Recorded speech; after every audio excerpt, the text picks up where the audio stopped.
4వ అధ్యాయము 18-20 వచనాల వరకు మన మధ్యలో ఉన్న బ్రదర్ మోనేష్ గారు చదివే వినిపించవలసిందిగా ప్రభు పేరట మనం చేస్తూ ఉంటున్నాం.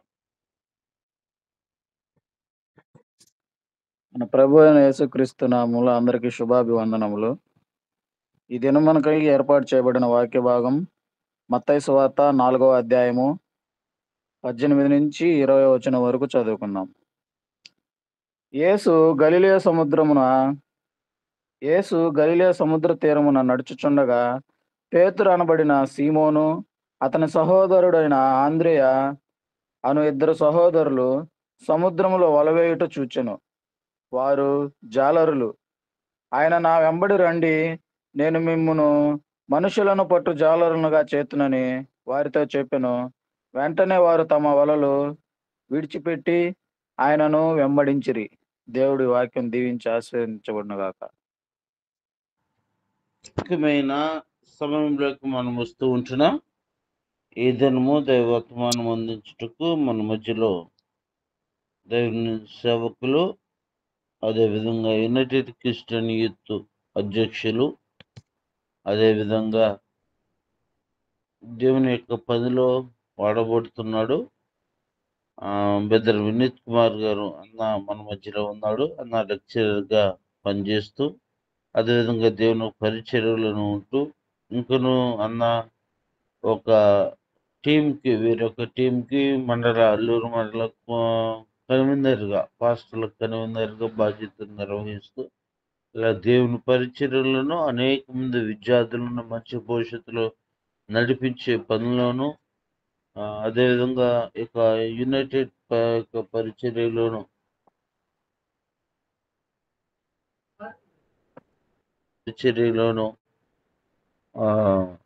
అన్న బలంగా వాడబడుతూ ఉంటున్నాడు.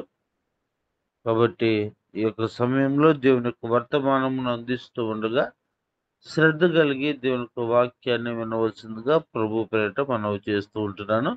మీ అందరికీ చిన్న విన్నపము, సమయము అట్లా ఎల్లప్పుడు ఉంటుందన్న ప్రభు పేరిట మనవి చేస్తూ, ఈ యొక్క సమయంలో దేవుని యొక్క వాక్యాన్ని శ్రద్ధగా విని ఆలకించాలని ఈ యొక్క సమయాన్ని అన్నకు అప్పగిస్తూ ఉంటున్నాను. అన్న వందనాలు. వందనాలు బ్రదర్, థ్యాంక్ యూ. అందరికీ వందనాలు. అందరికీ ఉదయకాలపు శుభాలు తెలియజేస్తున్నాను. ప్రార్థన చేసుకుందాం. మహాగణుడా, మహోన్నతుడా, పరిశుద్ధుడా, మీ ఘనమైన శ్రేష్టమైన నామానికి స్తోత్రం తండ్రి. ఉదయకాల సమయంలో ప్రభువా, చిన్న మందగా మేము చేరియోనామయ్య, అందును బట్టి మీకు స్తోత్రములనైనా. ఎందరికో లేని భాగ్యం మీరు మాకు ఇచ్చారు. ఎందుకంటే తండ్రి, మొదటి గడియ మీతో గడిపేటువంటి భాగ్యం ఇచ్చారు ప్రభువా, మీకు స్తోత్రములు. ఇప్పటి వరకు పాటలు పాడాంనైనా, మీ నామాన్ని మహింపరిచాం. ప్రాముఖ్యమైన అంశానికి వచ్చి ఉన్నాం తండ్రి. వాక్యాన్ని తండ్రి చెప్పబోతుండగా నన్ను కూడా మీరు మీ సిలువ చాటును మరుగుపరచండి, ఆత్మీయ జ్ఞానం దయచేయండి. వింటున్న ప్రతి ఒక్కరు తండ్రి అయినా అశ్రద్ధగా ఉండకుండానైనా శ్రద్ధ కలిగి వాక్యాన్ని వినే భాగ్యం దయచేయమని, మీరు వారితో అయినా సూటిగా స్పష్టంగా మాట్లాడమని యేసుక్రీస్తు నామంలో అడిగి పెడుకుంటున్నాను తండ్రి, ఆమేన్. ప్రభునందు ప్రియమైన వారలారా, ప్రభునందు ప్రియమైన వారలారా, ఈ యొక్క ఉదయకాల సమయంలో మనము లోతైన పిలుపు అనే అంశం గురించి కొన్ని నిమిషాలు ధ్యానించుకుందాం. మన సహోదరుడు వాక్య భాగాన్ని చదివారు. మత్తయి సువార్త 4వ అధ్యాయము 18 మనం చదివినప్పుడు, యేసు గలిలయ సముద్ర తీరమున నడుచుచుండగా పేతురు అనబడిన సీమోను, అతని సహోదరుడగు ఆంద్రేయ అను 2 సహోదరులు సముద్రములో వలవేయుట చూచెను. వారు జాలరులు. ఇక్కడ మనకు జాలరులు అనేటువంటి మాట చాలా ప్రాముఖ్యమైన మాట. 2 ఉన్నారు. పేతురు అనబడిన సీమోను, మరొకరు అతని సహోదరుడైన ఆంద్రేయ. వీరిద్దరు కూడా ఈ గలిలయ సముద్ర తీరమున వలవేస్తూ ఉన్న సమయంలో యేసుక్రీస్తు వారు ఆ మార్గంలో వెళ్తూ ఉన్నారు.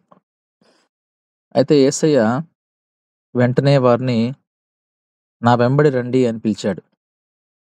ఎందుకు పిలిచాడు అంటే, ఇప్పుడు మీరు వలలు వేస్తున్నారు కదా, జాలర్లుగా ఉన్నారు కదా! అయితే మిమ్మల్ని నేను మనుషులు పట్టు జాలరు చేస్తాను అని వారితో చెప్పాడు.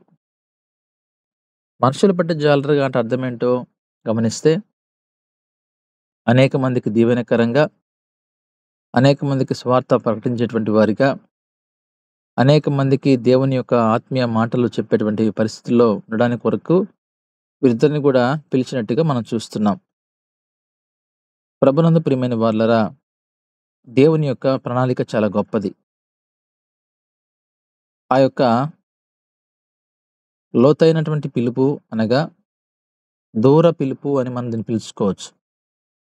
దేవుని ప్రణాళిక ఎలా ఉంటుందంటే, ఆయన ఒకసారి గాని వీళ్ళని పిలిచాడు అంటే, దేవుని సేవ కొరకు నిన్ను గాని, నన్ను గాని పిలిచాడు అంటే, ఆయన చాలా దూరదృష్టితో ఆలోచిస్తాడు.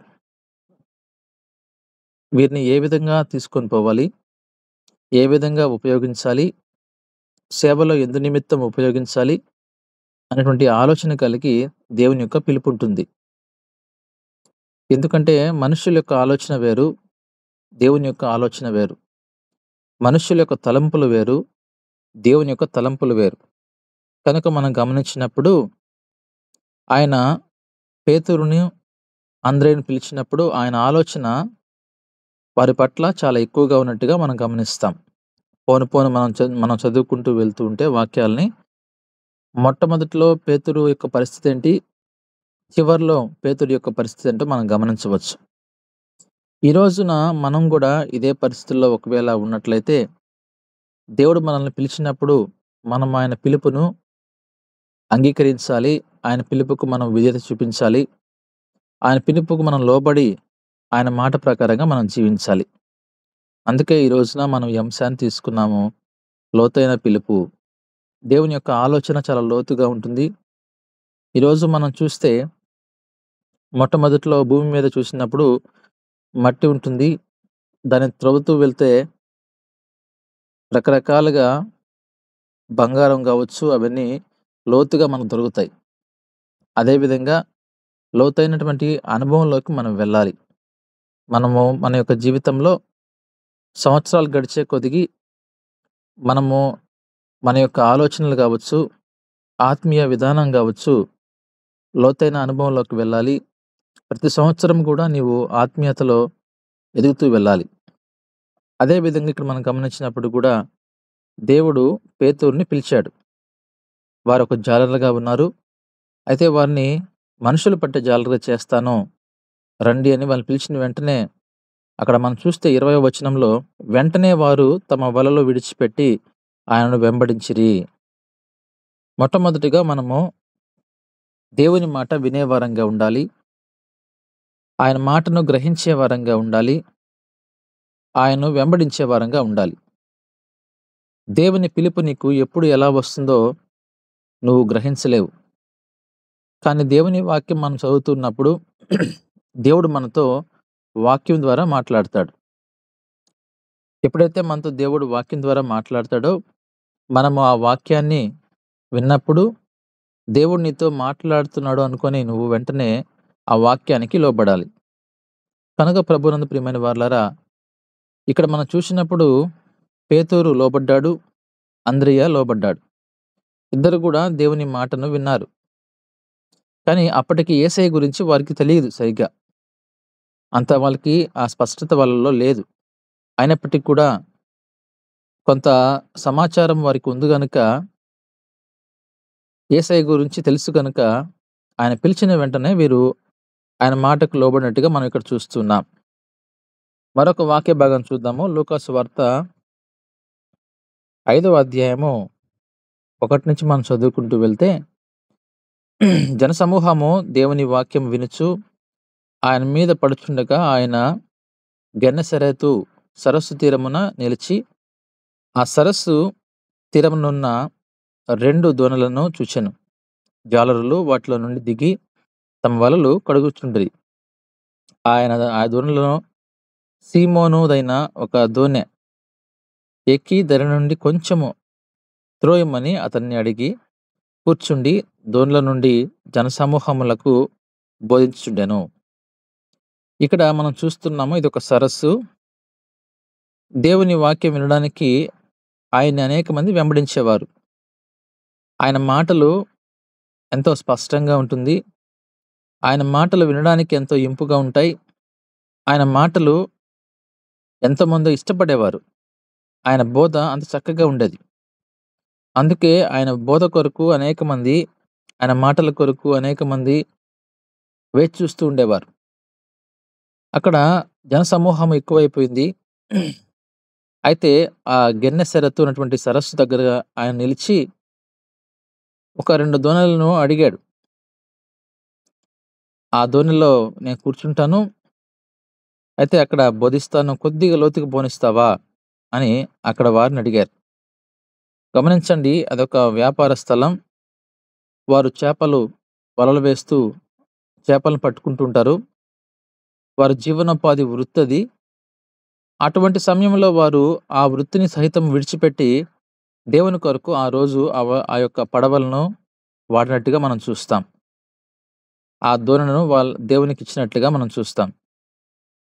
ఎప్పుడైతే ఆయన పిలిచాడో వెంటనే వారు ఆయన బోధించుటకు చాలించిన ఆ యొక్క జనసమూహం ఏం చేశారంటే, ఈయన యొక్క బోధన వింటూ ఉన్నారు.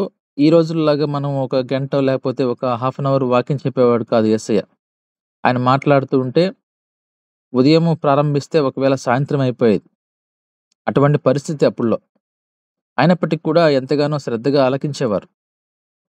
అదే సమయంలో మనం గమనించినప్పుడు ఇక్కడ కూడా ఆయన ఆ దోణిలో కూర్చొని అనేక మందితో మాట్లాడుతూ ఉంటే ఆ బోధన విని అనేక మంది కూడా ఆ రోజుల్లో మారు మనసు పొందేవారు.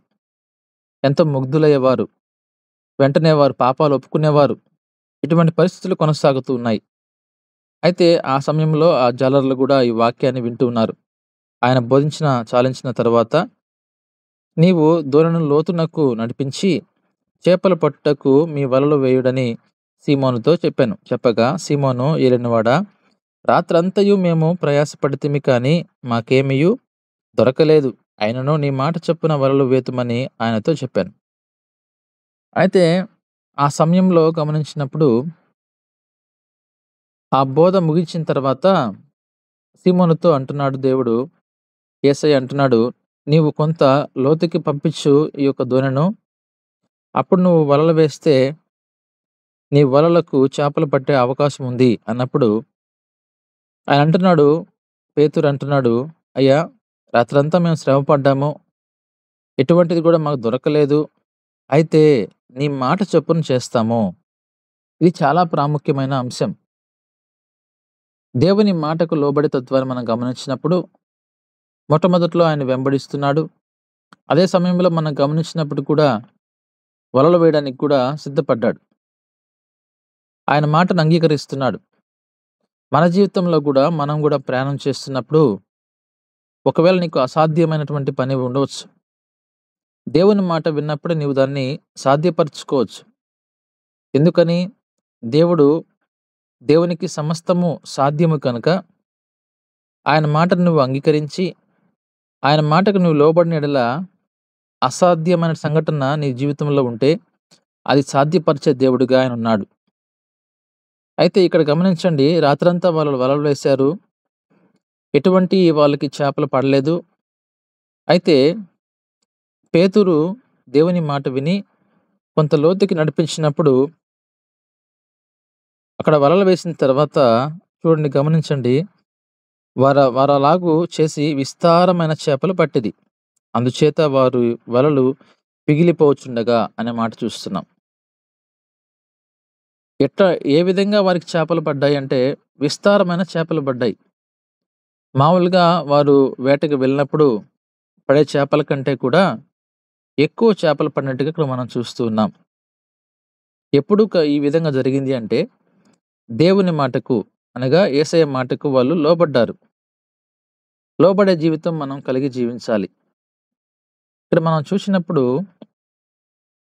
ఆ యొక్క పేతురు తన జీవితంలో దేవుని మాటకు అనేక సార్లు లోబడ్డాడు. అలా లోబడుతూ వెళ్తున్నప్పుడు దేవుడు కూడా అతన్ని ప్రేమించడం జరిగింది. ఎలా ప్రేమించాడంటే ఆశీర్వాదాలు ఆయన జీవితంలో చూశాడు. ఎంతగా దేవుడు ఆశీర్వదించాడంటే, ఆ వలలు వేసినప్పుడు ఆ వలలు పిగిలిపోయేంతగా చేపలు పడినట్టుగా మనం చూస్తున్నాం. వారు వేరొక దోణిలోనున్న తమ పాలివారు వచ్చి తమకు సహాయము చేయవలెనని వారికి సంజ్ఞలు చేసిరి. వారు వచ్చి 2 దోణెలు మునుగునట్లు నింపిరి. చూసారండి? 2 దోణలు నిండిపోయినాయి. అసలు మనకు చేపలు లేవు. రాత్రంతా శ్రమపడ్డాము. అయినప్పటికీ మాకు చేపలు పడలేదు అన్నటువంటి వాళ్ళు ఇప్పుడు మనం చూస్తే కొన్ని గంటల్లో, అంటే చాలా తక్కువ సమయంలో వారు చేపలు పట్టడం గమనిస్తూ ఉన్నాం. అది ఎంత మటుకు చేపలు అనగా 2 దోణెలు నిండిపోయినాయి.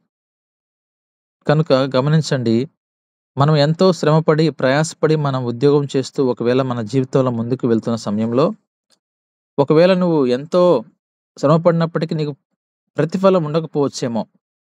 అయితే దేవునిలోకి నువ్వు వచ్చి, దేవునిలో జీవిస్తూ, దేవుని వాక్యాన్ని వింటూ, దేవుని వాక్య ప్రకారంగా జీవిస్తున్నప్పుడు నీవు ఈ శ్రమంతా గూడా నీకు కొంత సమయంలోనే నువ్వు సంతోషాన్ని అనుభవిస్తావు. కనుక మన జీవితంలో సంతోషం రావాలన్నా, సమాధానం ఉండాలన్నా, ఆశీర్వాదం ఉండాలన్నా, ఆరోగ్యం ఉండాలన్నా దేవుని యొక్క మాటను మనం వినేవారంగా ఉండాలి. దేవుని మాటను మనం గ్రహించే వారంగా ఉండాలి. ఆయన లోతైన పిలుపు ఏంటి? దేవుడు ఎందు నిమిత్తం నిన్ను పిలిచాడు? దేవుడు నీ పట్ల ప్రణాళిక ఏమి కలిగి ఉన్నాడు? ఆ ప్రణాళిక నువ్వు గమనించేవాడిగా ఉండాలి. ఈరోజు దేవుని యొక్క ప్రణాళిక మన పట్ల ఏముందో మనం గ్రహించే వారంగా ఉండాలి. అలా గ్రహించే వారంగా ఉండాలి అంటే నువ్వు దేవుని వాక్యాన్ని చదవడము, అదే సమయంలో ప్రార్థనలో గడపడం నేర్చుకోవాలి. ఎప్పుడైతే నువ్వు దేవునితో మాట్లాడతావో, దేవుడిని నువ్వు అడుగుతావో, అయ్యా నా జీవితంలో నా పట్ల నీ ప్రణాళిక ఏంటి అని అడిగినప్పుడు ఆయనకి సమాధానం ఇస్తాడు. సీమోను పట్ల ఆయనకున్న ప్రణాళికను గమనించినప్పుడు ఆ సీమోనులో కొంత విశ్వాసాన్ని పెంచుతూ ఉన్నాడు. గమనించండి ఆ విషయాన్ని. సీమోను రాత్రంతా నేను వలలు వేశానయ్యా, నాకు ఎటువంటి చేపలు పడలేదు అన్నప్పటికీ, ఇప్పుడు వేసి చూడు అన్నప్పుడు వెంటనే ఆయన మాట విన్నాడు. విని వేసినప్పుడు ఒక దోణిలో నిండినటువంటి చేపలు ఇప్పుడు 2 దోణుల నిండా నిండినట్టుగా మనం చూస్తున్నాం. దానికి అర్థం ఏందంటే ఆయన ఆశీర్వాదాలు అలా ఉంటాయి.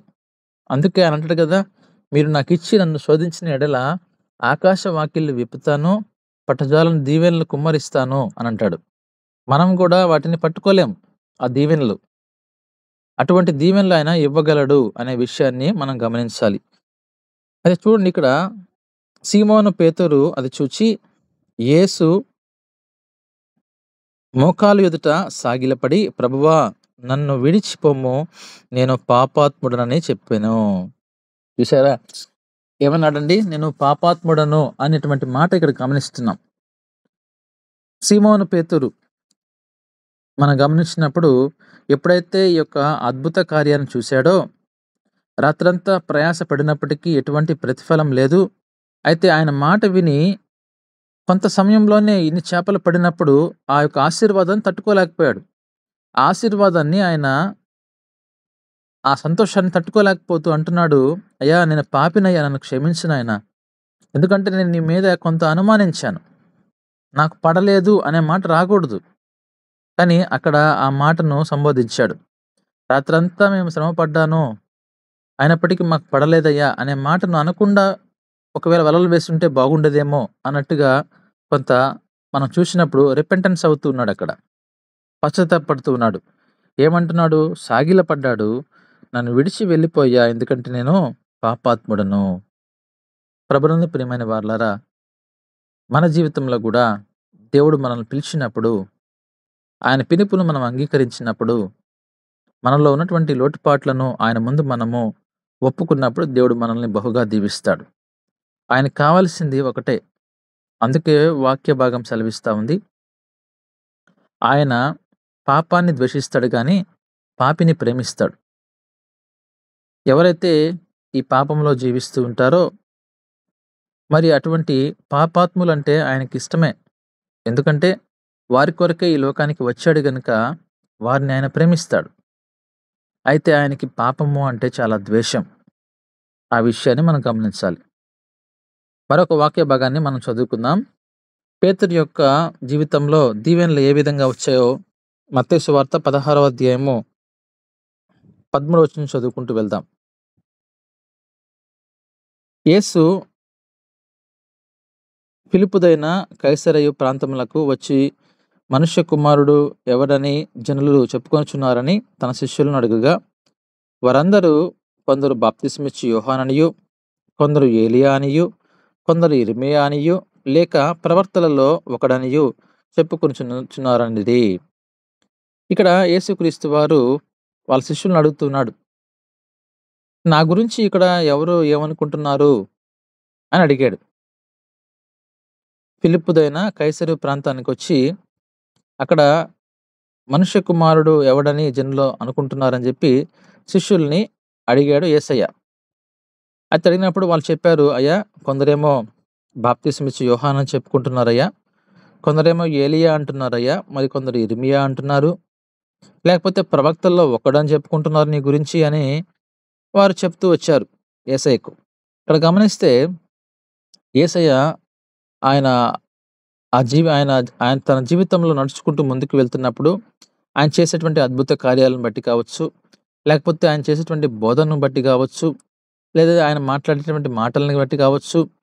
సో ఇలాంటి గమనించినప్పుడు వారు ఆలోచనలు ఒక్కొక్కరు ఒక్కొక్క విధంగా ఆలోచిస్తూ ఉన్నారు ఆయన గురించి. కొందరు ఏలియా అంటారు, కొందరు ఇర్మియా అంటారు, మరి కొందరు ప్రవక్తల్లో ఒకడంటారు. ఇలా చెప్పుకుంటూ ఉంటే ఆయన ఒక మాట చెప్తాడు. ఏమంటాడంటే, అందుకు ఆయన, మీరైతే నేను ఎవడనని చెప్పుకొనుచున్నారు అని వారిని అడిగాను. అయితే మీరేమనుకుంటున్నారు అని అడిగాడు. ఎందుకనంటే శిష్యులు ఎప్పుడు కూడా ఆయనతో ఉంటారు కదా. సో ఇప్పుడు ఎవరైతే బోధన వింటున్నారో వారు కొత్త వాళ్ళు ఉండొచ్చు, వాళ్ళలో కొద్దిసేపు వింటారు, మళ్ళీ వెళ్ళిపోవచ్చు ఆ ప్రాంతం నుంచి. ఎందుకంటే ఆ ప్రాంతం నుంచి వచ్చిన వారే వింటారు వాక్యాన్ని, కాబట్టి వాళ్ళు వెళ్ళిపోవచ్చు కదా. మరి మీరేమనుకుంటున్నారు నా గురించి చెప్పండి అని అన్నప్పుడు అందుకు సీమోను పేతురు అన్నాడు, నీవు సజీవుడగు దేవుని కుమారుడవైన క్రీస్తువని చెప్పెను. చూశారండి, ఎంతగానో గుర్తించాడు దేవుణ్ణి, యేసయ్యను గుర్తించాడు. ఎప్పుడైతే జాలరుగా ఉన్నటువంటి ఆ పేతురుని దేవుడు పిలిచిన వెంటనే మాటకు లోబడిన తర్వాత దేవుని యొక్క బోధ, యేసయ్య యొక్క బోధను విన్నప్పుడు, అనేక ప్రాంతాల్లో ఆయన బోధను విన్నప్పుడు చాలా సమయానికి ఆయన శిష్యుడిగా మారాడు. శిష్యుడిగా మారిన తర్వాత ఆ శిష్యుడిగా మారుతూ ఆయన వెంబడిస్తున్న సమయంలో ఒకానొక దినాన ప్రశ్న వేసినప్పుడు అనేక మంది జనసమూహం ఇలా అంటున్నారని చెప్పినప్పుడు, మరి నువ్వేమనుకుంటున్నావు అన్నప్పుడు ఆయన అంటున్నాడు, చాలా చక్కని మాటను మనం చూస్తున్నాం. ఎవరు నీవు ఏమనుకుంటున్నావు అంటే, సజీవుడైనటువంటి దేవుని కుమారుడవైన క్రీస్తువని చెప్పాను. కనుక గమనించండి, ఎంతో చక్కని మాట, లేకపోతే గుర్తింపు కలిగిన మాటను మనం ఇక్కడ చూస్తున్నాం. ఎప్పుడైతే దేవునితో కలిసి మనం నడుస్తామో, దేవునితో మనము సహవాసం చేస్తామో, మరి ఆ దేవుని యొక్క గొప్పతనాన్ని, లేకపోతే దేవుని మనం గమనిస్తాం. ఈ రోజున యేసుక్రీస్తు వారితో కలిసి నడిచాడు పేతురు. యేసుక్రీస్తు వారి యొక్క మాటకు లోబడ్డాడు. ఆయనతో ప్రయాణం చేస్తున్న సమయంలో అసలు యేసుక్రీస్తు ఎవరు అనేది గుర్తించారు. ఆ జనసమూహం అంతా రకరకాల ఆలోచనలతో ఉన్నప్పుడు మరి నిజమైనటువంటి శిష్యుడిగా పేతురు మాత్రము దేవుని గుర్తించాడు. ఎలా గుర్తించాడు అంటే, అసలు ఎవరు ఈ యేసుక్రీస్తు ఎవరు అని అన్నప్పుడు ఆ కరెక్ట్ అయినటువంటి ఒక అర్థాన్ని తీసుకొని వచ్చేటప్పుడు మనం చూస్తున్నాం. అంటే ఎందు నిమిత్తం ఇక్కడికి వచ్చాడో, ఆయన ఎవరో, ఇవన్నీ కూడా గమనించింది పేతురు అని మనం గమనించాలి. కనుక ప్రభునందు ప్రియమైన వారలారా, ఈ రోజున మన జీవితంలో కూడా మనం కూడా యేసుక్రీస్తు వారిని దేవునిగా గుర్తిస్తూ ఉన్నాం. అయితే ఆ గుర్తించినప్పుడు ఆయన మాటలు మనం వింటున్నాం, కానీ ఆ మాటలకు మనం లోబడాలి. పేతురు అలా చేయలేదు. పేతురు యేసుక్రీస్తు వారిని సజీవుడైన దేవుని కుమారుడిగా క్రీస్తునని గుర్తించాడు. అదే సమయంలో యేసుక్రీస్తు వారి యొక్క మాటలకు లోబడ్డాడు. అందుకే ఈ రోజున శిష్యుడుగా పిలువబడ్డాడు. అంత మాత్రమేనా? చూద్దాం, ఇంకొద్దిగా ముందుకు వెళ్ళి చూసినప్పుడు మనము 1 పేతురు పత్రిక ఆ తర్వాత చూడండి 16వ వచనం చదివినప్పుడు కంటిన్యూగా చదువుకుంటూ వెళ్దాము. 17వ వచనంలో కూడా అందుకు యేసు సీమోను బర్యోనా నీవు ధన్యుడవు అంటున్నాడక్కడ. ఎప్పుడైతే యేసుక్రీస్తు వారిని గుర్తించాడో, ఆ సమాధానాన్ని యేసయ్య విన్నాడో, వెంటనే అంటున్నాడు, నీవు ధన్యుడవు, నీవు దీవించబడ్డావు. కనుక ప్రభునందు ప్రియమైన వారలారా, పేతురు దేవుని చేత దీవించబడ్డాడు. పరలోకమందున నా తండ్రి ఈ సంగతి నీకు బయలుపరచనే కానీ నరుడు నీకు బయలుపరచలేదు. నీకు ఆలోచనలు దేవుడు ఇవ్వాలి. దేవుడు నీకు ఆలోచనలు ఇవ్వాలంటే దేవునితో నువ్వు నడవాలి.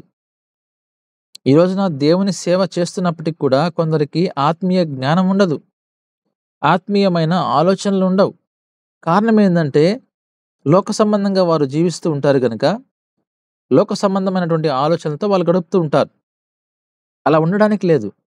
ఎప్పుడైతే మనము క్రైస్తవులుగా పిలువబడుతున్నామో, ఆత్మీయ జ్ఞానం కలిగి మనం జీవించాలంటే, ఆత్మీయమైనటువంటి మాటలు మనం వింటున్నప్పుడు, ఆత్మీయమైనటువంటి మార్గంలో మనం నడిచినప్పుడు ఆత్మీయ జ్ఞానం దేవుడు నీకు ఇస్తాడు. ఇక్కడ చూసారండి, గమనించారా? నీకు ఆ జ్ఞానం ఎవరిచ్చారు? పరలోకమందున్న తండ్రి నీకు ఇచ్చాడు. నీకు ఇక్కడ మనుషులు చెప్పింది కాదు, ఇది నువ్వు గమనించావు. నన్ను, నా ప్రవర్తన చూసావు, నేను నడుస్తున్న మార్గంలో ఎలా ఉంటున్నావో చూసావు, అన్నీ గమనించావు. కాబట్టి నువ్వు చాలా జాగ్రత్తగా గమనించావు కనుక నన్ను నువ్వు కరెక్ట్గా గుర్తించావు అని చెప్పి దేవుడు మరి యేసయ్య మరి పేతురును దీవించాడు.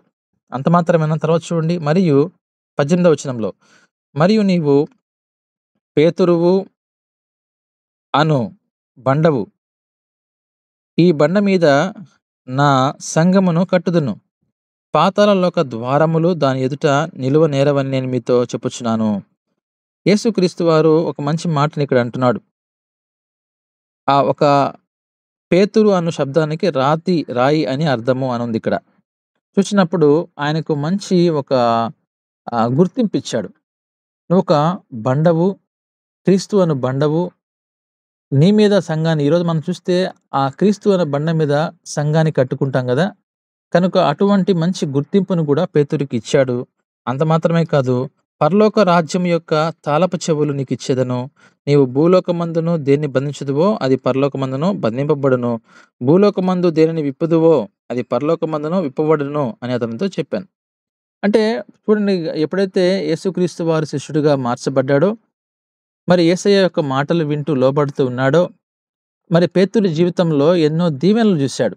ఎలాంటి దీవెనలు అంటే, ఎప్పుడైతే మనం దేవునితో నడుస్తూ ఉంటామో మనకు కొంత రెస్పాన్సిబిలిటీస్ పెంచుతూ వెళ్తాడు ఆయన. కాబట్టి చూడండి, ఇక్కడ పరలోకపు తాళపు చెవులు నీకు ఇస్తాను అంటున్నాడు పేతురుకి.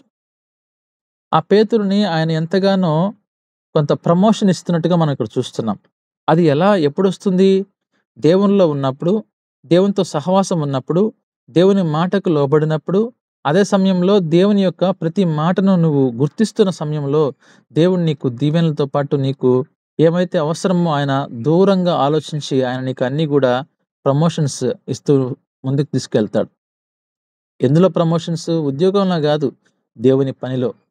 ఈ రోజున మనకు దేవుడు ఏ పని అప్పగించాడు, మనం ఎంతవరకు ఆ పనిని చేస్తున్నాం అనేది ఆలోచించాలి. దేవుని పని మనకు అప్పగించినప్పుడు ఆ పనిని మనము శ్రద్ధగా చేసినప్పుడు దేవుడు మనల్ని ఆ పనిలో, దేవుని యొక్క పనిలో మనల్ని దేవుడు దీవించేవాడిగా ఉన్నాడు. చూడండి ప్రభునందు ప్రియమైన వారలారా, జాలరిగా ఉన్న పేతురు ఈ రోజున దేవుని శిష్యుడిగా పిలువబడ్డాడు, దేవుని చేత దీవించబడ్డాడు. ఇంకొక మాట చివరిగా నేను చదివి ముగిస్తాను. 1వ పేతురు పత్రిక 1వ అధ్యాయము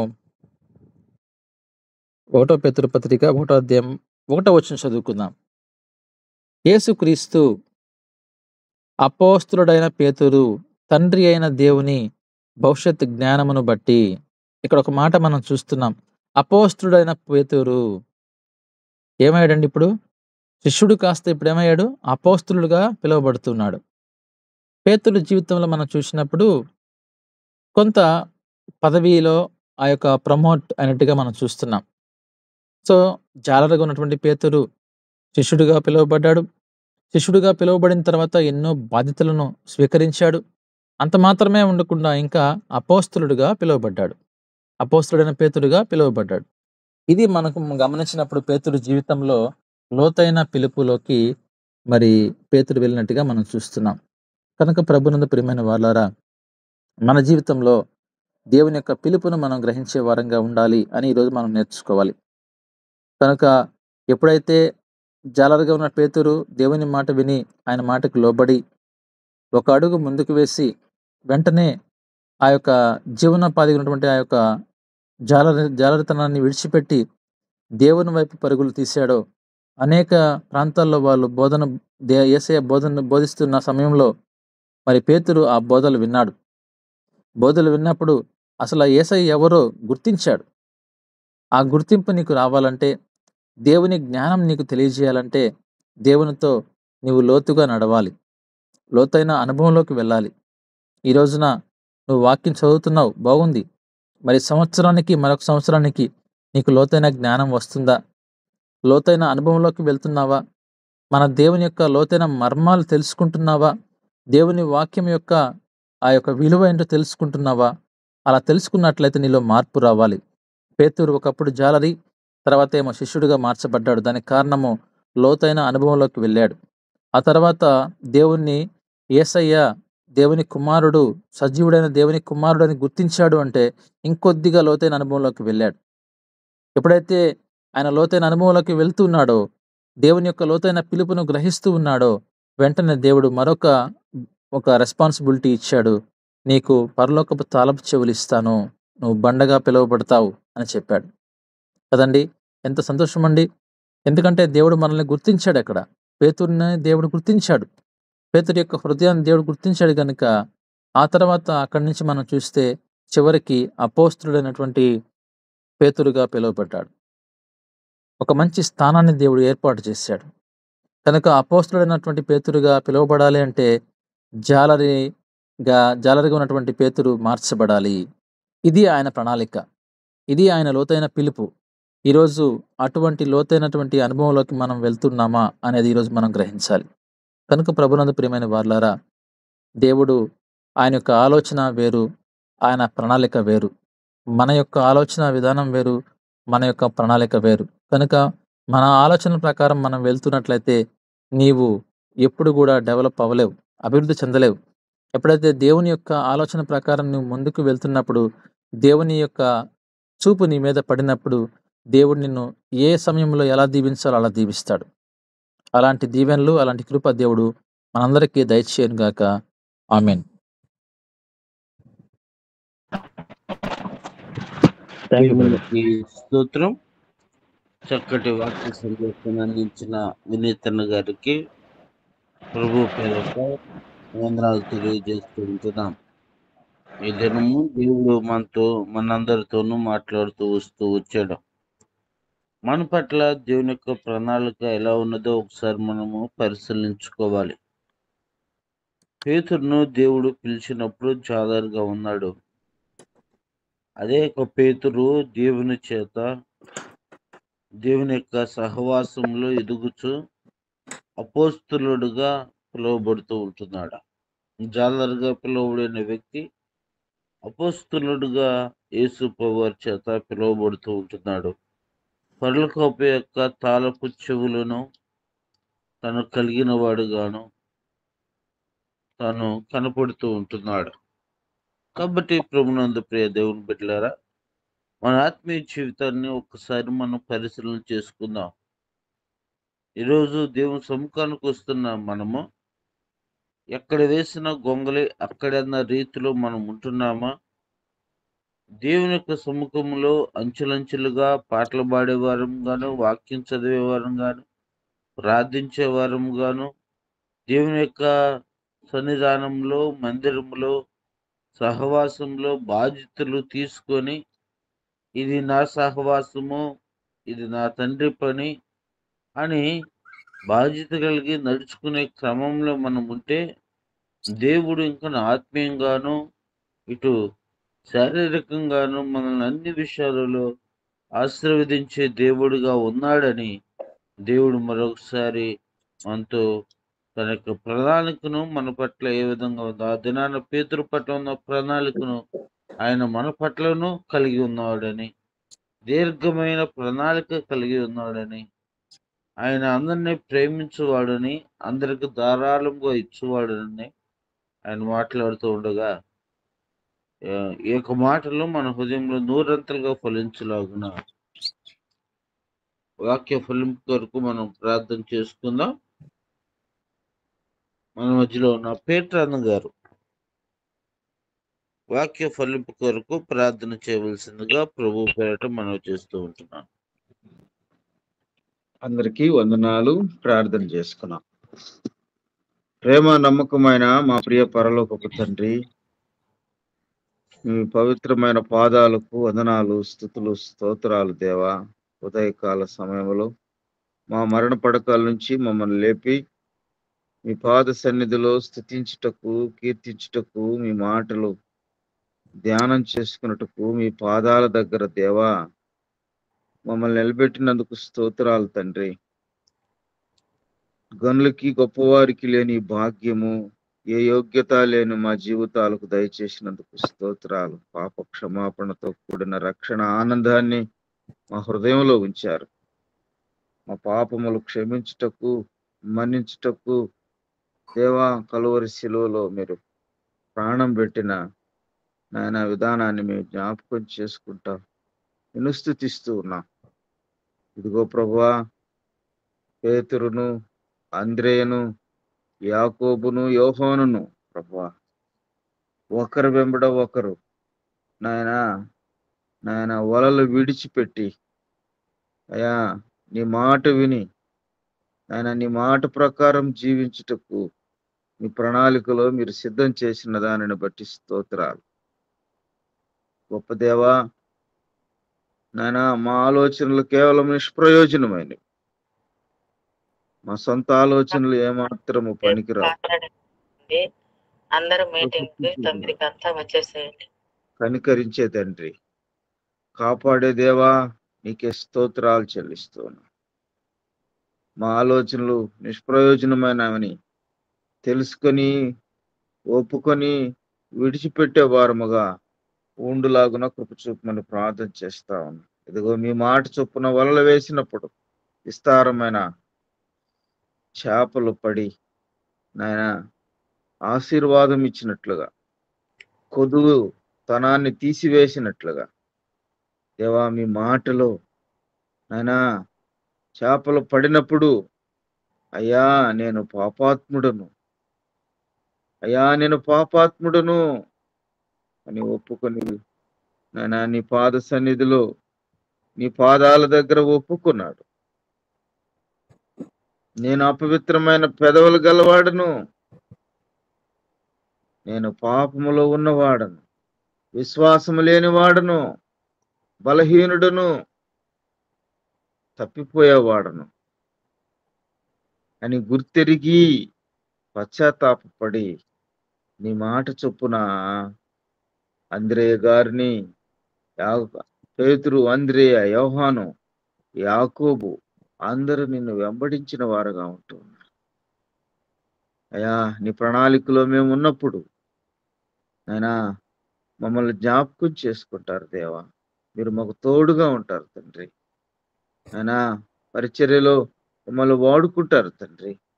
అయా మీ చిత్తాన్ని జరిగించటానికి మా కుటుంబాలను ఏర్పాటు చేసుకుంటారు తండ్రి. మీ మాట మాత్రమే మేము వినాలి, విధేయత చూపాలి, కనికరింపబడాలి దేవా. మేము ఎన్నోసార్లు మీ మాట విననొల్లని వారంగా ఉంటూ ఉన్నాము. మీ మాటను తృణీకరించే వారముగా ఉన్నాం, నిర్లక్ష్యం చేసే వారంగా ఉన్నాం. అవును తండ్రి, ఈ వాక్యపు వెలుగుల్లో మా జీవితాలు చూసినప్పుడు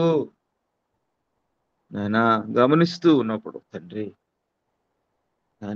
ఎంత మురికిగా ఉన్నాయో, ఎంత కడగబడాలో, ఎంత విధేయత చూపాలో ఒక్కొక్క మాటల ద్వారా మాకు నేర్పిస్తూ ఉన్నందుకు స్తోత్రాలు, కడుగుతూ ఉన్నందుకు స్తోత్రాలు.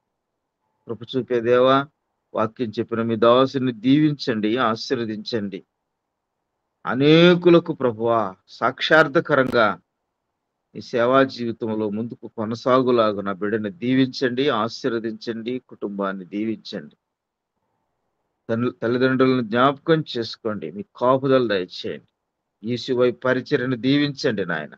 ఉదయకాల సమయంలో నీ పాద సన్నిధిలో చేరి మొరపెడుతూ ఉన్నారు, ఆలకిస్తూ ఉన్నారు, ధ్యానిస్తూ ఉన్నారు.